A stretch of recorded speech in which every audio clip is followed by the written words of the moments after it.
Երեկ փետրվարի 26-ին Ժնևում տեղի ունեցած Միացյալ Նահանգների եւ Իրանի բանակցությունները որևէ արդյունք չտվեցին։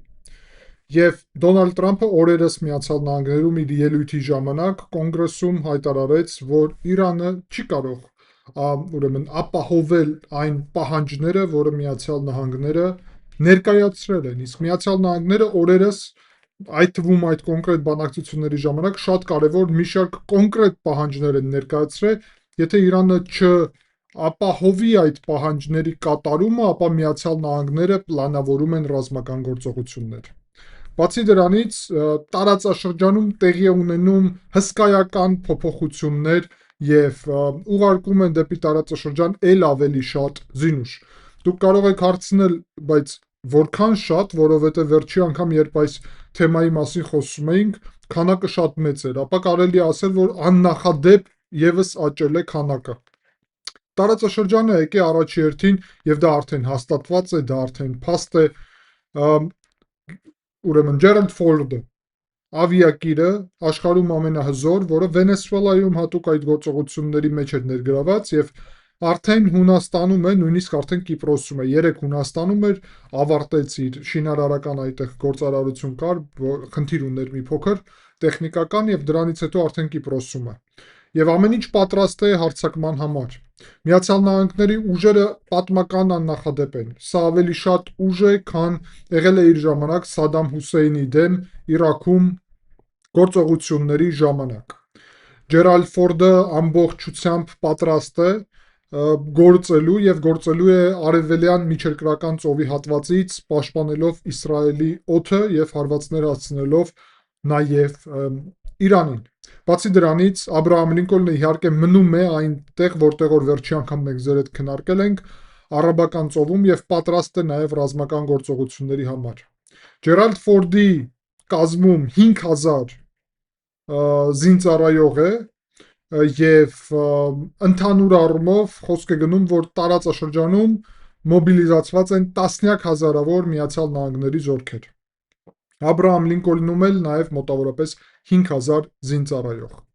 Associated Press-ի տեղեկատվությունով մենք տեսնում ենք, որ երկու ավիակիրին ավելանում են նաեւ շատ կարևոր այնպիսի նավեր, որոնք սպասարկելու նպատակ ունեն այս գործընթացների, բայց նաեւ կործանիչ նավերը եւ ինչը շատ նաեւ կարևոր է, ուրեմն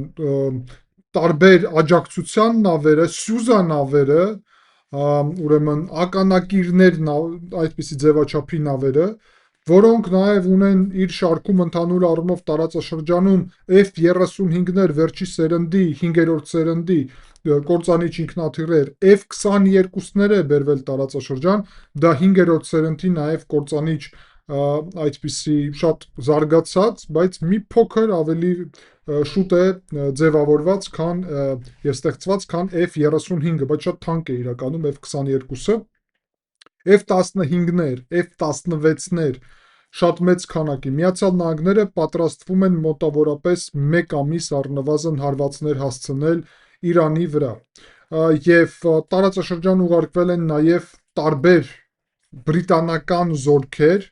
մենք դրա մասին ձեր հետ խոսել էինք, դրան ավելացել են նաեւ ուրիշ այդպիսի մատակարարիչ, ուրեմն կոնկրետ օդուժ, որը այս պահին այդքան է Իսրայելում եւ ամենտեղ է Իսրայելում, որ անհրաժեշտություն կա, որ նույնիսկ քաղաքացիական օդանավակայանում Բեն Գուրիոնի Թել Ավիվի մոտ արդեն տեղակայված է նույնիսկ այդտեղ, որովհետեւ ուրիշ օդանավակայաններում ռազմական տեղ չկա Իսրայելում։ Զուգահեռ դրա կարելի ասել, որ Միացյալ Նահանգները կատարում են ուրեմն այսպես տեղահանում իր աշխատակազմի տարբեր ռազմակայաններից, որտեղ որ անհրաժեշտ չեն։ Բացի դրանից, հիմա ավելի մանրամասն կասեմ, բայց բացի դրանից կարևորը այն է, որ Բահրեյնում գտնվող Միացյալ Նահանգների նավատորմը, այդտեղ 5-րդ նավատորմն է, լքել է ամբողջությամբ Բահրեյնը։ Ինչու՞։ Որովհետև Բահրեյնը շատ մոտ է Իրանի սահմանին եւ այդտեղ գտնվող նավերը խաղաղ ժամանակ շատ լավ տեղ է, բայց ռազմական իրականության ժամանակ շատ հեշտ է խոցել իրականում այդ թիրախները, մոտ է շատ Իրանին։ Մի խոսքով լքել են եւ դուրս են եկել Պարսից ծոցից, ոնց հասկանում եմ, դեպի Արաբական ծով, այն նպատակով, որ հեռու գտնվեն Իրանի սահմանից։ Սա նաեւ շատ լուրջ ուրեմն ցուցանիշ է նրա, որ ռազմական գործողությունները դառնում են անխուսափելի։ Մենք տեսնում ենք, որ իրականում Ժնևում տեղի ունեցած բանակցություններում ասում են, որ առաջընթաց կար, բայց իրանական կողմը ասում է էֆեկտիվ խոսում ենք, Օմանի կողմը ասում է կա առաջընթաց, բայց իրականում որևէ հստակ առաջընթաց մենք չենք տեսնում։ Միացյալ Նահանգները հակառակը խոսում է, որ որևէ առաջընթաց չկա։ Այնպիսի տպավորություն է ձևավորվում, որ կոնկրետ Իրանը փորձում է ժամանակ ձգել, ժամանակ շահել, բայց իրականում դրա հնարավորությունը Միացյալ Նահանգները իրենց չեն տալի։ Պետք է ասել, որ տեխնիկական խումբի ուրեմն հանդիպում պետք է տեղի ունենա Վիեննայում հաջորդ շաբաթ։ Իրանի նաև արտաքին գործերի նախարարը Աբբաս Արաքչին հայտարարել է, որ ինչ-ինչ հարցերով պայմանավորվածություններ են ձեռք բերել,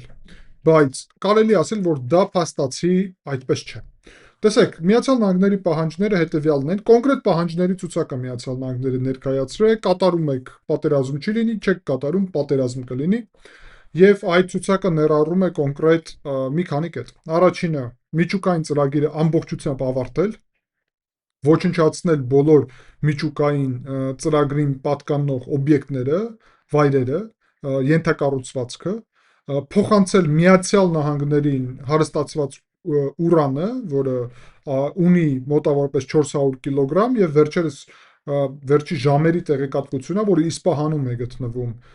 այդ 400 կիլոգրամ ուրանը հողի տակ, դա այսպես հետախուզական ոչ այդքան հանրային տվյալ է, որը հիմա հանրային դարավ, բայց աղբյուրը նկատի ունեմ, որովհետև ՄԱԳԱՏԵ-ն է այդ հայտարարությունը անում, միջուկային ուրեմն էներգետիկայի վերահսկող ՄԱԿ-ի մարմինն է, բայց ասում է, որ աղբյուրները իր թաքուն աղբյուրներ են մի խոսքով, որ այդտեղ է գտնվում։ Միացյալ Նահանգները պահանջում են փոխանցել իրենց ամբողջությամբ այդ 400 կիլոգրամ հարստացված ուրանը, մինչև 60% հարստացված, դա շատ կարևոր է։ Տեսեք, վիճուկային զենքին պետք է մոտավորապես 90%-անոց հարստացում ունեցող ուրանը, իսկ երբ խոսում ենք կոնկրետ էներգետիկայի նպատակով խոսքին ինչի կիրառվում է հասարակ ատոմակայաններում, որը Հայաստանում էլ կա եւ այլն, 5%-անոցի մասն է խոսքը, այսինքն Միացյալ Նահանգները պարզ հարց ունեն։ Ինչներիդ է ձեզ պետք 60%-անոց հարստացվածը, որը պետք է հասցվի հեշտ, մինչև 90 հեշտ։ Եվ այդ դեպքում ձեզ ինչներիդ է պետք դա, եթե 5%-անոցը բավարարում է ձեզ ուրեմն էներգետիկայի ոլորտում։ Իրանը մերժել է միջուկային ծրագրում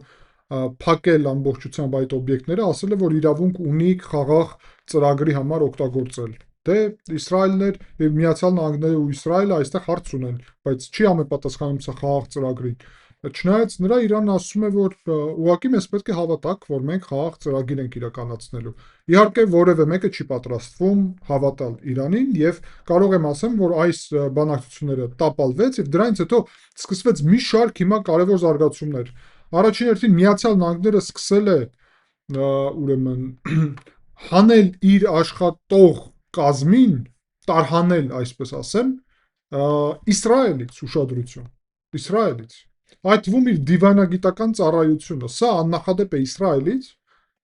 Միացյալ Նահանգները Իսրայելից չէր հանել նույնիսկ պատերազմի այն ժամանակ հունիսի 12 օրվա պատերազմի ժամանակ։ Ուրեմն վտանգը իրական է։ Բացի դրանից Չինաստանը հայտարարել է, որ իր քաղաքացիները անապահ պետք է լքեն Իրանը եւ լքեն Իսրայելը։ Տարածաշրջանում նաև Միացյալ Նահանգները սկսել են բոլոր ռազմակայաններից զինվորների ընտանիքի անդամների տարհանում։ Սա շատ լուրջ է իրականում, շատ լուրջ։ Բացի դրանից նախագահ Դոնալդ Թրամփը կոնգրեսում իր ելույթի ժամանակ ասաց, որ Իրանը շուտով կարող է ունենալ հրթիռներ, որոնք ոչ միայն հիմա արդեն կարող են հարձակվել, հարվածել ուրեմն Եվրոպային, բայց կկարողանան ապագայում հարվածել Ամերիկային, այսինքն ունենալ այդպիսի հեռահարության բալիստիկ հրթիռներ։ Եվ ըստ ամերիկյան հետախուզական ծառայությունների Իրանը փաստացի կարող է այդպիսի ծրագրեր զարգացնել, իհարկե դա սահմանափակ է, բարդ է անել, բայց ամեն դեպքում մայրցամաքների միջև գործող նաև բալիստիկ հրթիռներ կարող է ստեղծել։ Իրանը հայտարարում է, որ որևէ հարձակման դեպքում պատասխան կլինի եւ այլն, բայց իրոք սա այն չէ, ինչ մեզ պետք է հետաքրքրի, որովհետեւ այդ հայտարարությունները միշտ էլ հնչում են։ Մենք տեսնում ենք իհարկե, որ 24 փետրվարի 24-ին հիմա կոնկրետ այսպիսի տեղեկատվություն կա, որ տարբեր զորավարժություններ են նախորդ պատրաստել, ոչ հանրային, նկատի ունեմ կոորդինացնում են նաև իրանական կողմը գործընթացը, թե ինչպես պետք է վարվեն պատերազմի դեպքում։ Այսինքն, հիշում եք, մենք ձեր այդ օրերս խոսում էինք նաև Հորմուզի նեղուցում տեղի ունեցող իրադարձությունների մասին, մեծ վերլուծությունների դրա մասին պատրաստել։ Հիմա մենք ձեր հետ միասին արդեն խոսում ենք նրա մասին, որ պատրաստվում են ոչ միայն այդ ուղղությամբ, այլ առհասարակ դիտում են բոլոր ուղղությունները, որ հասկանան, թե ինչպես պետք է գործեն ռազմական գործողության դեպքում։ Այսինքն Իրանի կողմն էլ շատ ակտիվ պատրաստվում է ռազմական գործողության համար։ Պետք է ասեմ, որ վերջի օրերի ընթացքում, վերջի շաբաթների ընթացքում շատ լուրջ մատակարարումներ է տեղի ունենում Չինաստանից դեպի Իրան։ Մատակարարումները, հիշում եք, մենք խոսում ենք դրա մասին, ներառում էին հակաօդային պաշտպանությունը, ռադիոէլեկտրոնային պաշտպանությունը, խոսք է գնում նաև օդուժի մասին։ Համոզված չեմ, անկեղծ ասած, որովհետև մենք նույն Ուկրաինայի դեպքում տեսանք, որ F-16-ների համար ուկրաինացիքին պետք եկավ ամիսներ, նույնիսկ ոչ ամիսներ, այլ տարիներ, որ պատրաստ լինեն կիրառեն F-16-ները։ Չինաստանը իմ պատկերացումով չի կարող այսպես հեշտ փոխանցել իրանական կողմին իր օդուժը եւ իրանական կողմը որ կիրառի։ Կա այստեղ մեկ հետաքրքիր բան։ Եվ դա պատմությունում եղել է, նորություն չէ, հարգելի այլնակիցներ, որ հնարավոր է Չինաստանը իր օդաչուների հետ միասին ուղարկի օդուժը։ Եվ հայտարարի, որ իրանք Իրանի քաղաքացիություն ստանան եւ այլն, իրանցի են, եթե մահանան որևէ մեկը որ չիմանա, որ իրանք չինացի են եղել, մի խոսքով դա կարա լինի կոնկրետ օրինակ օգնելու։ Հիմա, ինչու է սա տեղի ունենում։ Ես քանի անգամ սա ընդգծել եմ, բայց այստեղ էլ պետք է ընդգծեմ։ Իրականում Իրանը դառնում է լրջագույն պլացդարմ ամերիկյան եւ արևմտյան, այդ թվում իսրայելական եւ չինական զենքի առճակատման։ Եվ Չինաստանի ուղարկած ռադիոէլեկտրոնային պայքարի համակարգը, հոբ համակարգները, տարբեր հնարավորությունները եւ հավանական օդուժը պետք է առճակատվեն այս պատերազմի ժամանակ ամերիկյան ամենավերջի տեխնոլոգիաների հետ եւ իհարկե Ամերիկան եւ Իսրայելը միասին են զարգացնում, գիտեք դա, ուստի ով էլ հաղթի, նա կցույց տա, որ ինքը առաջատար դերը ունի աշխարհում։ Ով է ամենակարևոր գերտերությունը։ Հստակ պետք է ասեմ, եթե Միացյալ Նահանգները հաղթում են, ապա Չինաստանը պարտվում է։ Եթե Չինաստանը հաղթում է, Միացյալ Նահանգները պարտվում են։ Այսինքն այստեղից այսպիսի կիսատ ելք չկա։ Եվ այս իրավիճակում փաստացի մենք պետք է արձանագրենք, որ կամ Միացյալ Նահանգները կհզորացնեն իրանց դիրքերը աշխարհում, կամ Չինաստանը։ Իհարկե Միացյալ Նահանգների համար հաղթանակը միանգամից կբերի նրան, որ Չինաստանը կզսպի իր քաղաքականությունը, այդ թվում Թայվանի ուղղությունով։ Բայց եթե Չինաստանը կարողանա հաղթել կամ ցույց տալ, որ չինական զենքը հավասար է նույնիսկ կամ ավելի հզոր է ինչ-ինչ առումով ամերիկյանից, այդ դեպքում Չինաստանի քաղաքականությունը, մոտեցումները տարածաշրջանում կտրուկ կփոխվի եւ ավելի խիստ կդառնա շատ եւ շատ պետությունների հանդեպ։ Ուստի Իրանը իրականում դա հարց է, ով է աշխարհի գլխավոր գերտերությունը, եւ այդ հարցին պետք է պատասխան հնչա։ Չինաստանը այսօր փետրվարի 27-ին հայտարարել է, որ իր քաղաքացիները պետք է լքեն Իրանը ինչքան կարելի ավելի շուտ։ Երեք Միացյալ Նահանգները հայտարարեցին, որ իրենց դեսպանությունից Երուսաղեմում բոլորը ով այդտեղ ստիպված չի գտնվել, այսինքն ով անհրաժեշտ չի այդտեղ, պետք է լքեն։ Եվ նույն տեղեկատվությունները կա Բաղդադում, այսինքն Իրաքի մայրաքաղաքում ամերիկյան դեսպանությունից այդ լքելու գործընթացը, նույն գործընթացը նաև վերաբերվում է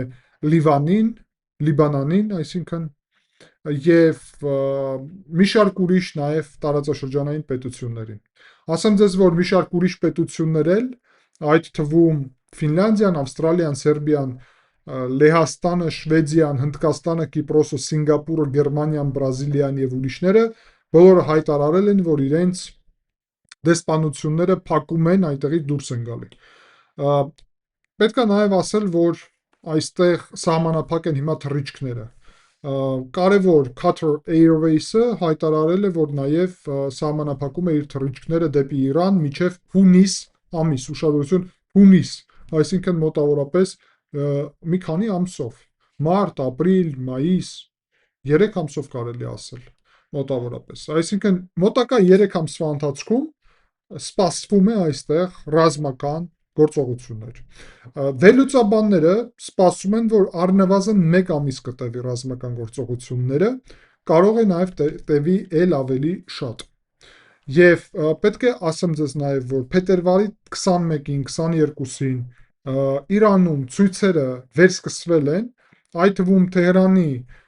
Շարիֆի եւ մի քանի ուրիշ քաղաքում համալսարանների ուսանողները ցույցեր են կազմակերպել, որոնք դեմ են Այաթոլլա Ալի Խամենեի եւ աջակցում են Ռեզա Փեհլևիին։ Ոստիկանության հետ եղել են նաև առճակատումներ եւ սա շարունակություն է այն բողոքի, որը Իրանում կա։ Ամերիկական կողմը նախատեսում է, որ հարվածների հետևանքով պետք է սկսեն ցույցերը։ Ցույցերի հետևանքով Միացյալ Նահանգները հարվածելու է այդ ոստիկանական եւ բասիջ ուժերին, որոնք ցուցարարների դեմ են ուղված, եւ դրանով ապահովելու է այն, որ ցուցարարները կարողանան փաստացի գրավել քաղաքներ, գրավել պետական շենքերը եւ այլն, այսինքն որ աջակցեն հեղափոխությանը Իրանում։ Իրավիճակը շատ սրված է։ Ես կարող եմ ամբողջ պատասխանատվությամբ ասեմ, որ ռազմական գործողությունները հիմա, երբ արդեն ավիակիրը Ջերալդ Ֆորդը վերջի այստեղ այս ամբողջ շղթայում վերջի մասը, որը բացակայում էր, հիմա արդեն Կիպրոսում է եւ շատ մոտ է, այդտեղից կարող է հանգիստ արդեն գործել, ապա կարող ենք ասել, որ Ջերալդ Ֆորդը հասավ իր կետին։ Եվ այստեղից ամեն րոպե կարող է սկսվել ռազմական գործողություններ մոտակա ժամերի, օրերի ընթացքում։ Պայմանավորվածություններ չկա, Իրանը հրաժարվում է, հրաժարվել միջուկային ծրագրից, բալիստիկ ծրագրից եւ իր պրոքսի ուժերից, Միացյալ Նահանգները հետքայլ անելու չունեն եւ հասկանում են, որ եթե հիմա հետքայլ անեն, նաեւ Չինաստանը ել ավելի կզինի Իրանը։ Եվ որ կզինի Իրանը, հետո Իրանը շատ ավելի հզոր կլինի ապագայում, շատ ավելի, եւ ավելի բարդ կլինի Իրանի դեմ ապագայում որևէ այսպիսի քայլ անելը։ Ուստի պատկերացնում է կոնկրետ Միացյալ Նահանգները, որ հիմա է պահը։ Եվ այսպես, հարգելի այրնակիցներ, մենք կանգնած ենք պատերազմի եզրին, նախաշեմին եւ պետք է շատ զգուշ, ուշադիր լինենք այս հարցի հանդեպ։ Հատկապես այն ֆոնին, որ արդեն պատերազմ է սկսվել Պակիստանի եւ Աֆղանստանի միջև, երկուսն էլ Իրանի հարևան են, արևելյան հատվածում, դրա մասին այսօր կարևոր վերլուծություն եմ պատրաստել, ով չդիտե, կոչ եմ անում ձեզ, որ հիմա եւ առաջարկում եմ միասին դիտենք։